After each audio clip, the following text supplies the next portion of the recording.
आज है 16 जून 2026 दिन मंगलवार। Welcome back to clean news MP. चलिए देखते हैं मध्य प्रदेश की 25 फटाफट बड़ी खबरों को। इससे पहले आप न्यूज को कहां से देख रहे हैं हमें कमेंट में बताना बिल्कुल ना भूलें।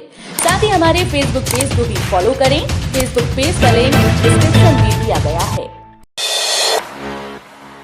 भोपाल मंडल के 8 रेलवे स्टेशन का होगा रीडेवलपमेंट, यात्रियों को मिलेगी बड़ी राहत। भोपाल रेल मंडल के यात्रियों के लिए अच्छी खबर है। इटारसी बीना रेलखंड के 8 रेलवे स्टेशन पर प्लेटफॉर्म की ऊंचाई बढ़ाई जाएगी ताकि उन्हें नए एलएचबी कोच की ऊंचाई के अनुरूप बनाया जा सके। वर्तमान में कई स्टेशन पर प्लेटफॉर्म और कोच के दरवाजों के बीच अधिक ऊंचाई होने से यात्रियों को चढ़ने उतरने में परेशानी और हादसों का खतरा रहता है। रेलवे इस परियोजना पर करीब 26 करोड़ 78 लाख रुपए खर्च करेगा। इसके साथ ही स्टेशन पर आधुनिक सुविधाओं के तहत लिफ्ट सहित अन्य विकास कार्य किए जाएंगे। इंदौर के 22 जोन में 3 दिन लगेंगे जन कल्याण शिविर, मौके पर मिलेगा योजनाओं का लाभ। इंदौर वासियों के लिए राहत भरी खबर है। नगर निगम शहर के सभी 22 जोन में 16 से 18 जून तक विशेष जन कल्याण शिविर आयोजित करेगा। इन शिविरों में नागरिकों की समस्याओं का एक ही स्थान पर त्वरित समाधान किया जाएगा। साथ ही पात्र हितग्राहियों को विभिन्न सरकारी योजनाओं का लाभ दिलाया जाएगा। महापौर पुष्यमित्र भार्गव ने बताया कि शिविरों का उद्देश्य योजनाओं से वंचित लोगों की पहचान कर उन्हें लाभ पहुंचाना और आमजन की शिकायतों का प्रभावी निराकरण करना है। एक दूसरे से जुड़ेंगी ट्रेन, बस, मेट्रो और फ्लाइट, सफर होगा और आसान। देश में पहली बार ऐसा ट्रांसपोर्ट मॉडल तैयार किया जा रहा है जिससे ट्रेन, बस, मेट्रो और फ्लाइट की यात्रा आपस में बेहतर तरीके से जुड़ सकेगी। इसका उद्देश्य यात्रियों को निर्बाध और सुविधाजनक सफर उपलब्ध कराना है। भारत सरकार के लिए तैयार हो रही multi modal transport integration guidelines पर भारतीय सड़क कांग्रेस की G6 समिति काम कर रही है। इस महत्वपूर्ण परियोजना में भोपाल के मैनेट के परिवहन विशेषज्ञ डॉक्टर राहुल तिवारी तकनीकी सुझाव, नीति का मसौदा और इंटीग्रेशन मॉडल विकसित करने में अहम भूमिका निभा रहे हैं। इंदौर में ट्रेड लाइसेंस पर सख्ती, 7 दिन में रिन्यू नहीं कराया तो लगेगा भारी जुर्माना। इंदौर के व्यापारियों और संस्थानों के लिए अहम खबर है। नगर निगम ने सभी व्यावसायिक प्रतिष्ठानों को ट्रेड लाइसेंस बनवाने या उसका नवीनीकरण कराने के लिए 7 दिन की समय सीमा दी। शहर में 7 लाख से अधिक व्यावसायिक संस्थान हैं, जबकि निगम में पंजीकृत ट्रेड लाइसेंस की संख्या महज 25,000 के करीब है। निर्धारित समय के बाद निगम की टीम विशेष जांच अभियान चलाएगी। जिन संस्थानों के पास वैध लाइसेंस नहीं मिलेगा उनके खिलाफ चालान बनाकर जुर्माना वसूला जाएगा। इंदौर उज्जैन रीजन का विस्तार तय, अब नहीं बदलेगी क्षेत्रीय सीमा। मध्य प्रदेश के इंदौर उज्जैन क्षेत्र के लिए बड़ी खुशखबरी है। लंबे समय से प्रस्तावित उज्जैन इंदौर मेट्रोपॉलिटन रीजन का गजट नोटिफिकेशन जारी हो गया। इस रीजन में 6 जिलों की 38 तहसीलों के 2,781 गांव और करीब 16,000 वर्ग किलोमीटर क्षेत्र शामिल होगा। इससे इंदौर उज्जैन समेत 6 जिलों की 75 लाख से अधिक आबादी के लिए साझा विकास योजनाओं का मार्ग प्रशस्त होगा। अब क्षेत्र की सामाजिक, आर्थिक, औद्योगिक और आधारभूत संरचना का विस्तृत अध्ययन किया जाएगा। सभी समाजों की भागीदारी से मनाए जाएं सांस्कृतिक पर्व। सम्राट विक्रमादित्य के नाम पर बनेगी एकेडमी। मुख्यमंत्री डॉक्टर मोहन यादव ने प्रदेश में धार्मिक, सांस्कृतिक और पारंपरिक आयोजनों को व्यापक स्वरूप देने के निर्देश दिए। उन्होंने कहा कि सभी समाजों की भागीदारी से त्योहार, मेले और सांस्कृतिक कार्यक्रम आयोजित किए जाएंगे ताकि प्रदेश की समृद्ध विरासत और परंपराओं को और मजबूती मिले। संस्कृति विभाग की समीक्षा बैठक में मुख्यमंत्री ने आल्हा ऊदल स्मृति उत्सव, श्रावण महोत्सव और भुजरिया पर्व को प्रमुखता से मनाने पर जोर दिया। साथ ही सम्राट विक्रमादित्य के नाम से अकादमी स्थापित करने की बात कही। एमपी में 1 जुलाई से लागू होगी वीबीजी राम योजना। पंचायतों को 3 श्रेणियों में बांटा जाएगा। मध्य प्रदेश में ग्रामीण विकास को नई दिशा देने के लिए विकसित भारत रोजगार और आजीविका मिशन यानी वीबीजी राम योजना 1 जुलाई से लागू करने की तैयारी अंतिम चरण में है। पंचायत और ग्रामीण विकास विभाग ने इसके लिए व्यापक कार्य योजना तैयार की। नई व्यवस्था के तहत पंचायतों को विकास कार्यों की आवश्यकता के आधार पर 3 श्रेणियों में बांटा जाएगा। इनमें कम, मध्यम और अधिक विकास कार्यों वाली पंचायतें शामिल होंगी। योजना को प्रदेश में लागू करने के लिए जल्द ही कैबिनेट में प्रस्ताव लाया जाएगा। वेटरनरी डिप्लोमा छात्रों को बड़ी राहत, 10 जुलाई को होगी प्रवेश परीक्षा। मध्य प्रदेश के वेटरनरी डिप्लोमा कोर्स में प्रवेश की तैयारी कर रहे विद्यार्थियों के लिए अच्छी खबर है। प्रदेश में प्रवेश परीक्षा का आयोजन 10 जुलाई 2026 को किया जाएगा। हर वर्ष प्रवेश प्रक्रिया में देरी से प्रभावित होने वाले शैक्षणिक सत्र को समय पर शुरू करने के उद्देश्य से इस बार परीक्षा कार्यक्रम पहले ही घोषित कर दिया गया है।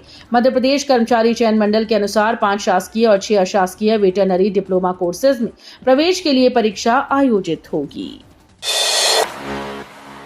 एमपी के 1.5 लाख शिक्षकों की होगी पात्रता परीक्षा, शिक्षा विभाग की बड़ी तैयारी। मध्य प्रदेश में शिक्षा की गुणवत्ता सुधारने के लिए बड़ा कदम उठाया जा रहा है। प्रदेश के करीब 1.5 लाख शिक्षकों की पात्रता जांचने के लिए शिक्षक पात्रता परीक्षा यानी टीईटी आयोजित करने की तैयारियां चल रही है। इसके लिए लोक शिक्षण संचालनालय भोपाल द्वारा गाइडलाइन तैयार कर शासन को प्रस्ताव भेजा गया। बताया जा रहा है कि जल्द ही परीक्षा की तारीख घोषित की जाएगी। ये प्रक्रिया सुप्रीम कोर्ट के निर्देशों के आधार पर की जा रही है। हालांकि इस तैयारी के बीच शिक्षकों का विरोध भी सामने आ रहा है। बसों और किताबों के साथ बच्चों की वापसी, आज से फिर आबाद होंगे स्कूल परिसर। गर्मी की लंबी छुट्टियों के बाद आज 16 जून से प्रदेश भर के स्कूल्स में फिर से रौनक लौट आएगी। सरकारी और निजी विद्यालय नए शैक्षणिक सत्र के लिए अपने द्वार खोल रहे हैं। पहले दिन शाला प्रवेशोत्सव का आयोजन किया जाएगा। वहीं स्कूल चले हम अभियान के दूसरे चरण की भी शुरुआत होगी। इस बार शिक्षा विभाग का विशेष फोकस नए प्रवेश के साथ साथ स्कूल छोड़ चुके बच्चों को दोबारा शिक्षा की मुख्य धारा से जोड़ने पर है। साथ ही स्कूल्स में मूलभूत सुविधाओं को बेहतर बनाने के लिए विशेष प्रयास किए जाएंगे। मध्य प्रदेश में तबादला प्रक्रिया पर संकट, समय सीमा बढ़ाने की तैयारी। मध्य प्रदेश में सरकारी अधिकारियों और कर्मचारियों के तबादलों की समय सीमा यानी आज 15 जून को समाप्त हो रही है, लेकिन कई विभागों में अब तक ट्रांसफर आदेश पूरे नहीं हो सके। ऐसे में सरकार द्वारा समय सीमा को 1 सप्ताह बढ़ाने की चर्चा तेज हो गई। कर्मचारी संगठनों ने भी मांग की है कि धीमी प्रक्रिया को देखते हुए समय बढ़ाया जाए, क्योंकि अधिकांश प्रस्ताव अभी पाइपलाइन में हैं। महर में सांसों की मशीनें बंद, जिला अस्पताल के ऑक्सीजन प्लांट पड़े ठप, मरीज परेशान। कोविड-19 महामारी के दौरान महर सिविल अस्पताल में 2 ऑक्सीजन प्लांट लगाए गए थे ताकि किसी भी आपात स्थिति में मरीजों को ऑक्सीजन की कमी ना हो। उस समय इसे एक बड़ी उपलब्धि माना गया था, लेकिन आज स्थिति उलट है। जिला अस्पताल का दर्जा मिलने के बावजूद दोनों ऑक्सीजन प्लांट बंद पड़े हैं। इसका सीधा असर मरीजों पर पड़ रहा है, जिन्हें जरूरत पड़ने पर ऑक्सीजन के लिए परेशान होना पड़ रहा है। बरगी बांध में सिर्फ 5 मीटर पानी शेष, बढ़ा जल संकट का खतरा। मध्य प्रदेश की जीवन रेखा कही जाने वाली नर्मदा नदी पर जल संकट के संकेत दिखाई देने लगे हैं। प्रदेश के प्रमुख बरगी बांध में जलस्तर तेजी से घटकर महज 5 मीटर रह गया, जबकि सामान्य स्थिति में यहां करीब 21 मीटर पानी का भराव रहता है। कम पानी के कारण नर्मदा में सीमित जल छोड़ा जा रहा है, जिससे कई घाटों पर चट्टानें उभर आई और पानी की गुणवत्ता प्रभावित हुई। यदि जल्द पर्याप्त बारिश नहीं हुई तो कई शहरों और गाँव में पेयजल संकट गहराने की आशंका बढ़ सकती है। गौ तस्करी के शक में मॉब लिंचिंग, 14 दोषियों को उम्र कैद की सजा। मध्य प्रदेश के नर्मदापुरम जिले में मॉब लिंचिंग मामले में बड़ा फैसला सामने आया। सिवनी मालवा के सेशन कोर्ट ने वर्ष 2022 में गौ तस्करी के शक में हुई हिंसक घटना के मामले में सभी 14 आरोपियों को दोषी ठहराते हुए उम्र कैद की सजा सुनाई। अतिरिक्त सत्र न्यायाधीश तबस्सुम खान की अदालत ने अमरावती निवासी नाजिर अहमद की हत्या के मामले में ये निर्णय दिया। घटना में नाजिर अहमद की मौत हो गई थी, जबकि कई अन्य लोग गंभीर रूप से घायल हुए थे। एमपी को 3 साल में ड्रग फ्री बनाने का लक्ष्य है। प्रदेश भर में लगेंगे 1 लाख AI कैमरे। मध्य प्रदेश को अपराध और नशे के अवैध कारोबार से मुक्त बनाने के लिए पुलिस ने बड़ा अभियान शुरू किया है। डीजीपी कैलाश मकवाना ने बताया कि प्रदेश को अगले 3 वर्षों में ड्रग फ्री बनाने का लक्ष्य तय किया गया। इसके लिए पुलिस नई रणनीति के तहत काम करेगी। अपराधों पर प्रभावी नियंत्रण और निगरानी बढ़ाने के लिए प्रदेश भर में AI आधारित 1 लाख नए CCTV कैमरे लगाए जाएंगे। नवगठित जिलों को प्राथमिकता दी जाएगी। इंदौर में मतदाता सूची सुधार का मौका बढ़ा, दावे आपत्ति अब 25 जून तक। इंदौर सहित प्रदेश भर के मतदाताओं के लिए महत्वपूर्ण खबर है। नगरीय निकायों और त्रिस्तरीय पंचायतों की फोटोयुक्त मतदाता सूची के वार्षिक पुनरीक्षण कार्यक्रम में संशोधन किया गया। पहले दावे और आपत्तियां दर्ज कराने की अंतिम तिथि 15 जून निर्धारित थी, जिसे अब बढ़ाकर 25 जून कर दिया गया। निर्वाचन आयोग ने मतदाता सूची को अधिक सटीक और अद्यतन बनाने के लिए निर्णय लिया। वहीं संशोधित कार्यक्रम के अनुसार अंतिम मतदाता सूची का सार्वजनिक प्रकाशन 27 जुलाई को किया जाएगा। मीनाक्षी नटराजन के समर्थन में कांग्रेस का शक्ति प्रदर्शन, कई जिलों में पुतला दहन। राज्यसभा चुनाव में कांग्रेस प्रत्याशी मीनाक्षी नटराजन का नामांकन निरस्त किए जाने के विरोध में मध्य प्रदेश युवा कांग्रेस ने सोमवार को प्रदेशव्यापी प्रदर्शन किया। युवा कांग्रेस प्रदेश अध्यक्ष यश लखन घनघोरिया के निर्देश पर भोपाल, इंदौर, जबलपुर, ग्वालियर, मुरैना और मंदसौर समेत कई जिलों में मुख्य चुनाव आयुक्त ज्ञानेश कुमार के पुतले फूके गए। कांग्रेस कार्यकर्ताओं ने चुनाव आयोग और केंद्र सरकार के खिलाफ नारेबाजी कर कार्रवाई को लोकतंत्र के खिलाफ बताया। मानसून से पहले निगम की बड़ी कार्रवाई, भोपाल में ढाए गए 40 साल पुराने जर्जर क्वार्टर। मानसून से पहले भोपाल नगर निगम ने जर्जर भवनों के खिलाफ कार्रवाई तेज कर दी। सोमवार को गौतम नगर स्थित पाठ्य पुस्तक निगम के करीब 40 साल पुराने क्वार्टर को ढहा दिया गया। अधिकारियों के अनुसार इन भवनों को पिछले वर्ष ही खाली करने का नोटिस जारी किया गया था और सभी क्वार्टर खाली कराए जा चुके थे। लंबे समय से खाली पड़े इन भवनों से बारिश के दौरान हादसे की आशंका थी। इसी को देखते हुए निगम ने इन्हें हटाने की कार्रवाई की। कैंसर उपचार पर संकट के बाद जरूरी दवाओं की कमी से डॉक्टर भी चिंतित। भोपाल समेत देश के कई हिस्सों में कैंसर के इलाज में इस्तेमाल होने वाली महत्वपूर्ण कीमोथेरेपी दवाएं सिस्प्लेटिन और कार्बोप्लेटिन की भारी कमी देखी जा रही है। पिछले 2 से 3 सप्ताह से मरीजों को ये दवाएं उपलब्ध नहीं हो पा रही, जिससे इलाज प्रभावित होने की आशंका बढ़ गई। फेफड़ों, मुंह, गर्भाशय, ग्रीवा, ओवरी, टेस्टिकुलर और सिर गर्दन समेत कई प्रकार के कैंसर में इन दवाओं का उपयोग फर्स्ट लाइन थेरेपी के रूप में किया जाता है। विशेषज्ञों का कहना है कि दवा संकट लंबा खिंचा तो मरीजों की मुश्किलें बढ़ सकती हैं। डीएवीवी की बड़ी चूक, हिंदी मीडियम छात्रों को थमा दिया अंग्रेजी में प्रश्न पत्र। इंदौर के देवी अहिल्या विश्वविद्यालय में परीक्षा के दौरान बड़ी लापरवाही सामने आई। मास्टर ऑफ जर्नलिज्म पाठ्यक्रम के मीडिया रिसर्च विषय का प्रश्न पत्र हिंदी माध्यम के छात्रों को केवल अंग्रेजी में बांट दिया गया। इससे छात्र छात्राएं परेशान हो गए और परीक्षा केंद्रों पर विरोध दर्ज कराया।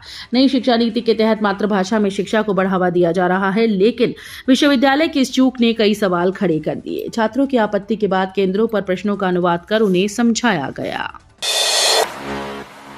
सुप्रीम कोर्ट के आदेश पर एक्शन, जबलपुर में आवारा श्वानों के लिए बनेगा शेल्टर होम।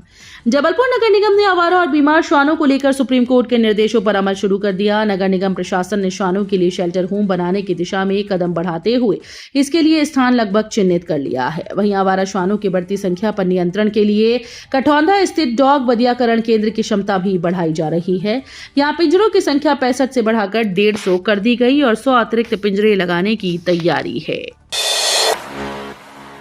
नया संसद भवन भारत की संस्कृति और विरासत का जीवंत प्रतीक। इंदौर के सच्चिदानंद जोशी ने नए संसद भवन को भारतीय संस्कृति और विरासत का प्रतीक बनाने में अहम भूमिका निभाई। इंदिरा गांधी राष्ट्रीय कला केंद्र के सदस्य जोशी ने बताया कि प्रधानमंत्री की इच्छा थी कि नया संसद भवन केवल आधुनिक सुविधाओं से लैस ना हो, बल्कि भारत की सनातन परंपरा, लोक कला और सांस्कृतिक वैभव को भी दर्शाए। इसी उद्देश्य से संस्कृति मंत्रालय ने ये जिम्मेदारी इंदिरा गांधी राष्ट्रीय कला केंद्र को सौंपी। भीषण गर्मी में बिजली खपत ने तोड़ा रिकॉर्ड, 3 महीने में जली 2316 लाख यूनिट बिजली। भीषण गर्मी के बीच जिले में बिजली खपत ने नया रिकॉर्ड बना दिया है। मार्च, अप्रैल, मई के दौरान उपभोक्ताओं ने कुल 2316.99 लाख यूनिट बिजली की खपत की, जो पिछले वर्ष की तुलना में अधिक है। सबसे ज्यादा खपत मई महीने में दर्ज हुई, जबकि 865.54 लाख यूनिट बिजली उस समय इस्तेमाल हुई।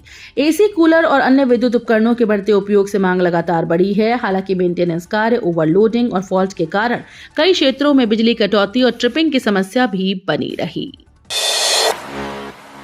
59,000 छात्रों की अपार आईडी अटकी, आधार बना सबसे बड़ी रुकावट। जिले में वन नेशन वन स्टूडेंट पहल के तहत बनाई जा रही अपार आईडी प्रक्रिया को बड़ा झटका लगा। आधार कार्ड की कमी या उसमें अपडेट न होने के कारण करीब 59,000 विद्यार्थियों की अपार आईडी अभी तक बन नहीं पाई। यह आईडी कक्षा 1 से 12 तक के सभी छात्रों के लिए अनिवार्य है। समस्या के समाधान के लिए हर शनिवार स्कूल में विशेष कैंप लगाए जा रहे हैं, लेकिन अब आधार संबंधी दिक्कतें लगातार बनी हुई हैं। आयकर विभाग की नई सर्जिकल स्ट्राइक, इन 6 गलतियों पर हो सकती है अनिवार्य स्क्रूटनी। इनकम टैक्स रिटर्न दाखिल करने वालों के लिए बड़ा अलर्ट है। आयकर विभाग ने वित्तीय वर्ष 2025-26 के लिए जांच प्रक्रिया को और भी सख्त कर दिया है। अब सिर्फ एआई आधारित चयन या रैंडम जांच नहीं होगी, बल्कि कुछ मामलों में अनिवार्य स्क्रूटनी की जाएगी। सीबीडीटी के नए दिशा निर्देशों के अनुसार तय श्रेणियों में आने वाले करदाताओं को 30 जून 2026 तक नोटिस भेजे जाएंगे। खासकर जिन कारोबारियों के यहाँ 1 अप्रैल 2024 के बाद आयकर विभाग ने धारा 133A के तहत सर्वे किया, उनके रिटर्न की विस्तृत जांच होगी। इसलिए रिटर्न दाखिल करते समय पूरी सावधानी बरतना जरूरी है।